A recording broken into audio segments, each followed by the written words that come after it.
Dans quelques secondes, ce petit groupe va envahir une agence Pôle emploi. Ils rejoignent d'autres militants déjà sur place. Chaud, chaud, chaud! Chômage ras-le-bol! Une occupation illégale par des associations de chômeurs pour crier leur ras-le-bol. Chômage ras-le-bol! Qui sème la misère récolte la colère! On ne peut plus laisser les gens être suspendus, radiés, sans revenus. C'est ça notre demande aujourd'hui. C'est une cellule de crise interministérielle concernant le chômage, la précarité. C'est une promesse qui a été faite pendant la campagne électorale. Donc c'est aujourd'hui et on ne bougera pas d'ici tant qu'on n'aura pas une réponse de Monsieur Hérault. Ouais. C'est ça qu'il faut dire. Voilà. Nous, on ne veut pas que des gens se suicident demain. Et qu'est-ce qu'il attend, le gouvernement? Il attend encore qu'il y ait des gens qui se suicident. Il attend encore qu'il y ait des agressions entre les agents et des chômeurs. Nous, on se bat contre ça. 3 187 700 chômeurs. Un record depuis 1997. Les associations ne sont pas satisfaites de leur dernière rencontre au ministère. On a reçu le même mépris qu'un chômeur qui rentre dans un pôle emploi et qui n'a pas de réponse à sa situation. C'est inacceptable. Et on entend, on va inverser la courbe du chômage. Mais à quel moment on parle des chômeurs? Car les manifestants réclament notamment un fonds d'urgence pour indemniser ces chômeurs, 1 sur 2, qui ne touchent aucune indemnisation. Parmi les manifestants, quelques syndiqués de Pôle emploi solidaires. Les 2000 embauches annoncées ne leur suffisent pas. On est largement en nombre insuffisant pour pouvoir assurer la réception dans des conditions correctes de tout le monde. Tout à coup, la directrice de l'agence arrive. Elle veut à elle seule faire évacuer les manifestants. Ouais, nous on ne gêne pas du tout, au contraire, hein, on est prêt à ce que... Ah ben on gêne un minimum, forcément, vous avez raison, mais attendez, pour faire entendre, faire quelque chose. Car il faut l'arrêt des transports, ils gênent bien aussi les usagers. Les envahisseurs, eux, sont bien décidés à s'installer. Seulement ça? Vous vous organisez là? C'est pour tenir longtemps? Bah oui, on va passer la nuit ici quand même. Ils comptent rester jusqu'à ce que Jean-Marc Ayrault les reçoive. Vous verrez que cela ne va pas se passer comme prévu. Des demandeurs d'emploi désespérés ou déterminés. Dans une France qui craque sous les chiffres du chômage, entre 600 et 1000 chômeurs de plus chaque jour. Il y a des jours où c'est difficile, il y a des jours où vous n'avez pas envie. Des sans-emploi parfois au bout du rouleau, des faits divers de crise, séries d'immolations devant les agences Pôle emploi. Nos collègues qui sont vraiment extrêmement choqués et dans des situations, si vous voulez, d'émotions extrêmement fortes. Les agents, eux, font de leur mieux. Ils sont en première ligne. On est débordés, on est toujours dans l'urgence. Scène de tension. Ça fait 2 piges que je me casse les couilles. Comme un clochard dans ma chambre enfermée comme une cellule. D'accord? Nous vous emmenons dans les coulisses de Pôle emploi. Vous allez découvrir la face cachée du chômage de masse.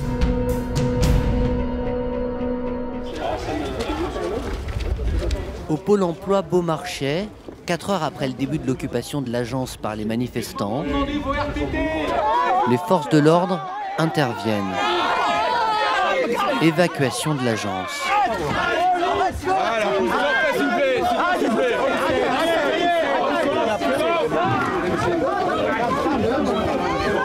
Les associations de chômeurs, en pleine affaire Cahuzac, demandaient à être reçues par Jean-Marc Ayrault. Il n'y a pas de crédibilité. Quand vous voyez une photo de M. Cahuzac derrière son pupitre, la lutte contre la fraude fiscale, alors qu'en fait, il en a fait autant, on parle que de lui aujourd'hui. Ah, les chômeurs, c'est pas très important. Par contre, les conneries qu'ils font, il y en a ras-le-bol. Tous ensemble, tous. La colère de ces militants et de ces chômeurs. Tous ensemble, tous. Ils sont presque 4 millions en France à ne pas trouver de travail. Salimatou Diallo cherche un emploi depuis 3 ans. Assistante de direction dans une PME spécialisée dans l'automobile, elle a été pendant 16 ans le bras droit du patron. Oui, ça va. Enfin, on reste motivé et optimiste. En 2010, elle est victime d'un licenciement économique. Depuis, elle se démène pour avoir de l'aide. Elle fréquente ce lieu d'accueil pour chômeurs. Salimatou, vous avez des connaissances en comptabilité ou pas? Je ne me rappelle plus. Oui, comptabilité, oui, je ne les ai pas spécifiés dans le CV. Peut-être quelque chose. Alors, c'est CD 3 mois, hein, adjoint administratif. Dans cette association, Salimatou affirme trouver une meilleure écoute qu'à Pôle emploi. Pas d'attente et plus de temps pour étudier les offres. Le problème de Pôle emploi, c'est je pense qu'il n'y a pas les ressources suffisantes et nécessaires compte tenu du marché du travail aujourd'hui. Je me dis quelque part, ils sont obligés de faire un tri, si je peux dire ça comme ça. Donc c'est vrai que j'ai pas eu énormément de suivi personnalisé. Mais même ici, loin de Pôle emploi, pas de solution miracle pour Salimatou, 45 ans. Elle arrive effectivement à un moment donné où il y a beaucoup de demandeurs d'emploi. Qu'elle a plus de 44, elle a 44 ou 45 ans. Un jour, j'ai confié son CV à une PME qui a estimé qu'elle faisait partie des CV dont les prénoms n'étaient pas prononçables. Je crois qu'il y a tout un effet, il y a tout ça qui joue. Bon, allez, bon courage, Salimatou. Merci. À bientôt, elle a des pointes de fer incroyables. L'énergie. C'est ça. Toujours être mobilisé. Bon courage, Salimatou. Merci. Pendant ce temps, à l'autre bout de la France, près d'Avignon, Dylan, 22 ans, cherche un emploi depuis 6 mois. Il fait partie des 500 000 jeunes de moins de 25 ans au chômage. Chaque matin, le même rituel, il consulte les offres d'emploi sur Internet. Là, je vais aller sur le site SNCF Emploi.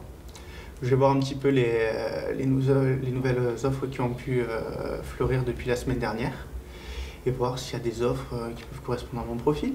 Titulaire d'un BEP logistique, d'un bac pro transport, Dylan a travaillé 3 ans en alternance à la SNCF.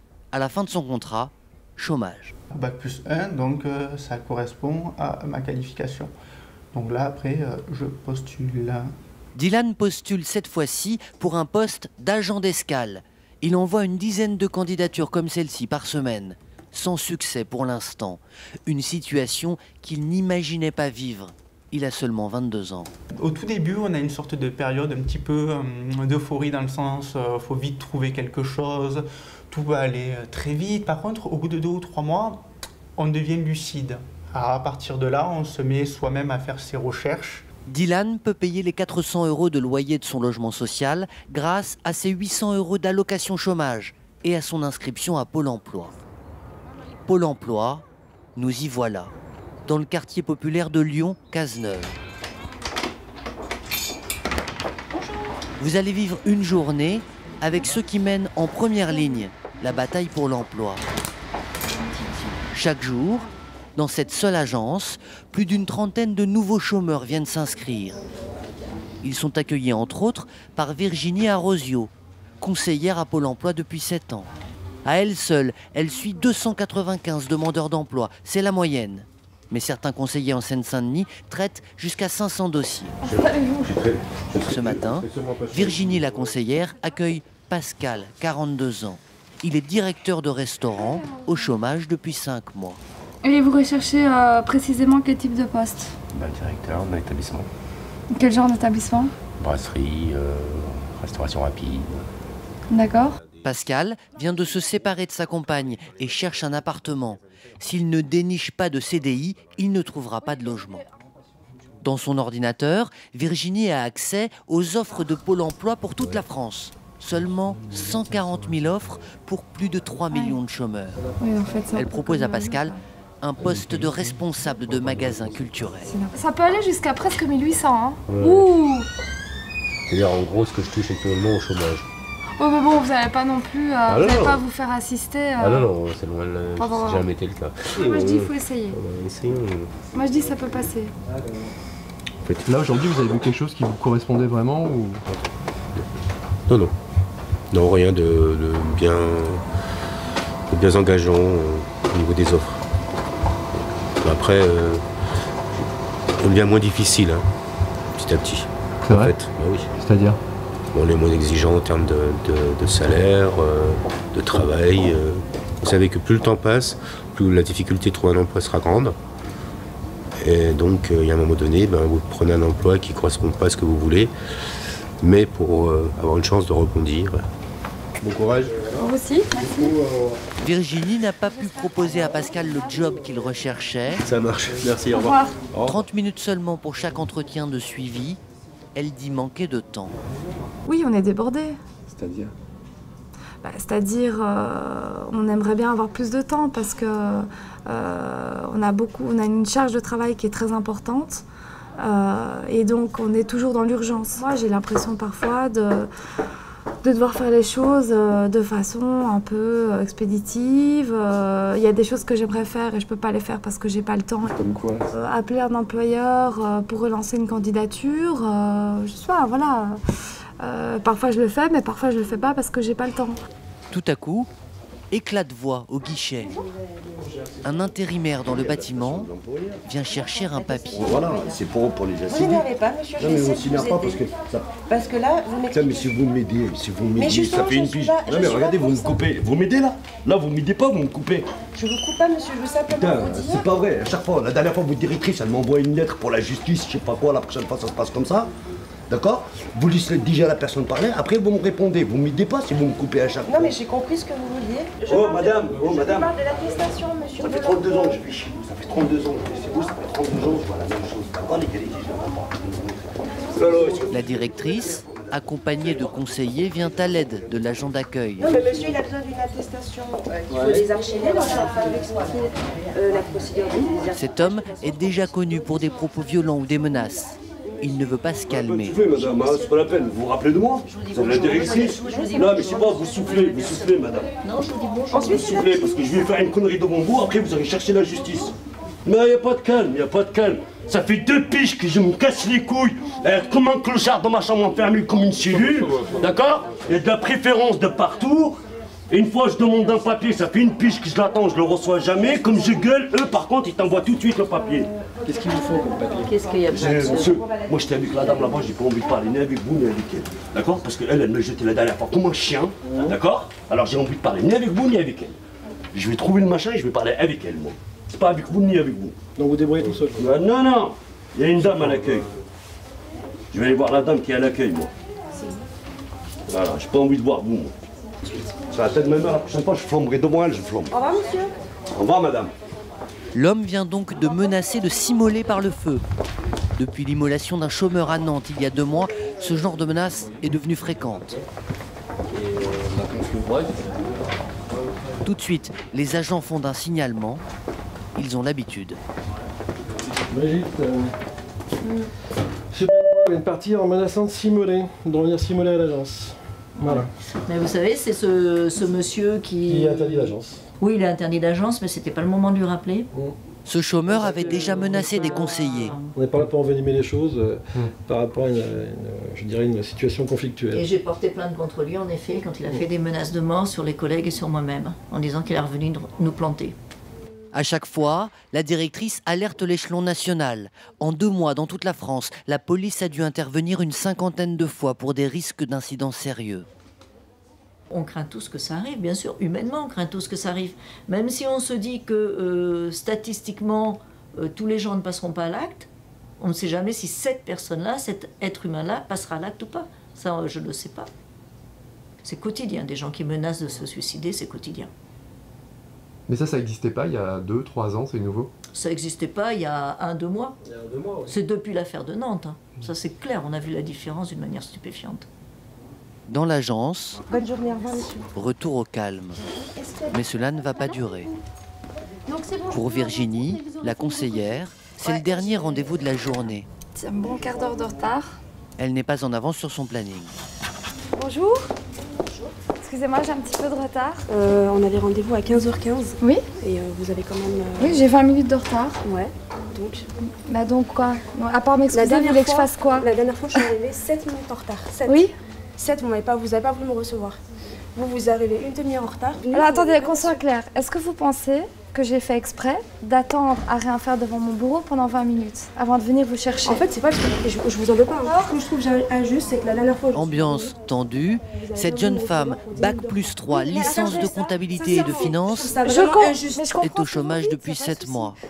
Pôle emploi l'a orientée vers un organisme de formation qui lui apprend à faire un CV, ce qu'elle sait déjà faire. Elle a l'impression de perdre du temps. J'aimerais bien savoir la raison pour laquelle on m'avait envoyé là-bas. Donc effectivement, on travaille avec des prestataires pour mettre en place des accompagnements un petit peu plus, je dirais, intensifs à la recherche d'emploi. La dernière fois, j'étais dans le bureau de la dame, il y avait un monsieur qui apprenait à envoyer un mail.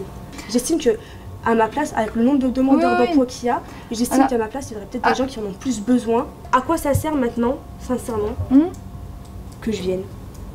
La jeune femme demande en plus une formation en anglais. En ce moment, Virginie ne pourrait satisfaire cette demande que si la jeune fille était déjà titulaire d'une promesse d'embauche. Pourquoi je viendrai vous voir? Vous me posez une question, vous me dites qu'est-ce que je fais. C'est une question à laquelle... pourquoi vous restez inscrite alors? Parce que c'est mon droit, j'ai cotisé pour pouvoir toucher le chômage, c'est un droit. C'est même pas une question de pourquoi vous cotisez, vous croyez vraiment que ça me fait plaisir d'être au chômage? Non, ça me fait pas plaisir d'être au chômage. Si Pôle emploi ne sert à rien... J'ai cotisé, j'ai travaillé, c'est un droit pour moi de toucher le chômage. Voilà, je vous dis sincèrement, combien de fois je suis venue parce que... Soit parce que vous ne saviez pas répondre à la question, soit vous m'avez répondu par une question qui n'était pas la bonne, soit, voilà, vous me dites... Il n'y a pas de souci, dans ce cas-là, vous n'êtes pas obligée de rester inscrite à Pôle emploi. C'est pas une obligation, c'est un choix. Pôle emploi, pourquoi? Pourquoi? C'est pour pouvoir toucher une rémunération. Oui, mais il n'y a pas que ça. L'inscription à Pôle emploi implique des droits et des devoirs. Eh bien, excusez-moi, c'est comme ça. C'est comme ça. Voilà, en plus, vous faites la femme qui sait... Vous n'êtes même pas compétente en réalité. Certes. À chaque fois je suis venue, on n'a jamais su me répondre correctement à mes questions. On m'a toujours envoyé dans des choses qui n'étaient même pas adaptées. Après, comme vous avez dit, vous avez votre propre métier, vous êtes conseillère en emploi, c'est votre métier, je ne vais pas vous l'apprendre, mais actuellement, mon constat, c'est quoi? C'est que vous ne servez à rien du tout. Ok. Voilà, c'est triste, vous êtes juste là à pistonner les gens, à les pister, ou je ne sais pas ce que vous faites pour pouvoir, voilà. Vous êtes débordés, je ne sais pas. Ok. Je ne sais pas du tout. Bah écoutez, voilà. Nous allons rester sur ces bonnes paroles. Exactement, voilà. Je vous souhaite une bonne continuation. À vous aussi. Au revoir. Virginie sait garder son calme. Avant de rentrer chez elle, petite thérapie de groupe informelle entre collègues. Elle est arrivée. Oui, je sais pas quoi, vous êtes en retard, je sais pas quoi. Elle m'a à peine laissé le temps. Elle m'a à peine laissé le temps d'excuser. Virginie et ses collègues font pourtant de leur mieux pour aider ces chômeurs qui n'ont que Pôle emploi pour les aider. Certaines personnes, effectivement, attendent tout ou beaucoup de choses, un peu comme si on avait une baguette magique et que Pôle emploi va pouvoir régler tous leurs problèmes. Pendant que Virginie et les autres aimeraient évidemment être encore plus efficaces, des centaines de milliers de sans-emploi cherchent du travail par eux-mêmes. Tous les matins, Salimatou, l'ex-assistante de direction, consulte ses mails, avec toujours l'espoir de décrocher un entretien d'embauche. Elle n'en peut plus. Il y a des jours où c'est difficile, il y a des jours où vous n'avez pas envie, très clairement. Parce que sur une semaine, je vous dis, où en moyenne, vous avez répondu à 2 offres d'emploi, vous avez pas le moindre frémissement, le moindre début de réponse, ne serait-ce qu'un coup de fil de dire « J'ai reçu votre CV, vous m'intéressez, est-ce qu'on peut se rencontrer ?» C'est vrai que ça vous questionne. Ça vous questionne et ça vous coupe un peu l'énergie parfois. Salimatou a postulé à plus de 300 offres d'emploi. Elle a décroché une dizaine d'entretiens, mais pas de travail. L'angoisse est quotidienne. Après 3 ans de chômage, le montant de ses indemnisations a encore fondu en février. Ça représente 460 €. Vous allez vivre avec 460 €. Mais comment on fait pour vivre avec 460 €? C'est toute la question. Vous avez des frais beaucoup plus élevés que quand vous travaillez. Parce que quand vous travaillez, par exemple, vous avez une mutuelle. Quand vous êtes au chômage, ces choses-là, c'est 100% pour vous. Moi, je me dis, je ne suis pas à l'abri de ce genre de situation, de me retrouver expulsée de mon appartement parce que j'ai pas pu payer le loyer. Oui, c'est une crainte, clairement. Une fois payé son loyer, il lui reste donc l'équivalent de 3,60 € par jour. Salimatou le confie, sans le soutien financier de sa famille, elle ne s'en sortirait pas. Mais elle garde espoir. Nous l'accompagnerons demain dans un salon pour l'emploi. Elle a prévu de déposer ses CV. Dylan, lui, a rendez-vous à la mission locale. Pôle emploi l'a aiguillé vers cet organisme spécialisé dans le suivi des moins de 25 ans. Bonjour. Vous allez bien? Très bien. Fort de son bac pro merci. et de son expérience à la SNCF, Dylan cherche toujours un emploi dans les transports. Par rapport à l'aide qu'on avait vue. Aujourd'hui, on lui propose de la manutention, 15 jours dans une boucherie industrielle. Niveau CAP, VEP, donc là on est bon. Vous remplissez tout ça, vous mettez bien votre photo, vous n'oubliez aucun papier demandé, et vous le ramenez directement là-bas en fait. D'accord. Par contre, c'est pas un CDI. Non, là c'est du saisonnier, oui, sur les saisonniers. Ah d'accord, parce que c'est vrai que je recherche jusqu'à présent plus de l'emploi stable pour me stabiliser après 3 ans d'alternance. Bien sûr. Dylan est trop diplômé pour bénéficier des 150 000 emplois d'avenir financés par le gouvernement. Alors pour retravailler, il envisage d'obtenir un bac+2 par équivalence. Je vous remercie. Si vous avez des questions, n'hésitez pas. D'accord. Bonne fin de journée, au revoir. Pour convaincre les entreprises de recruter des jeunes, même moins diplômés que Dylan, Pôle emploi a fabriqué des jeux de rôle. Ce matin, ça se passe ici.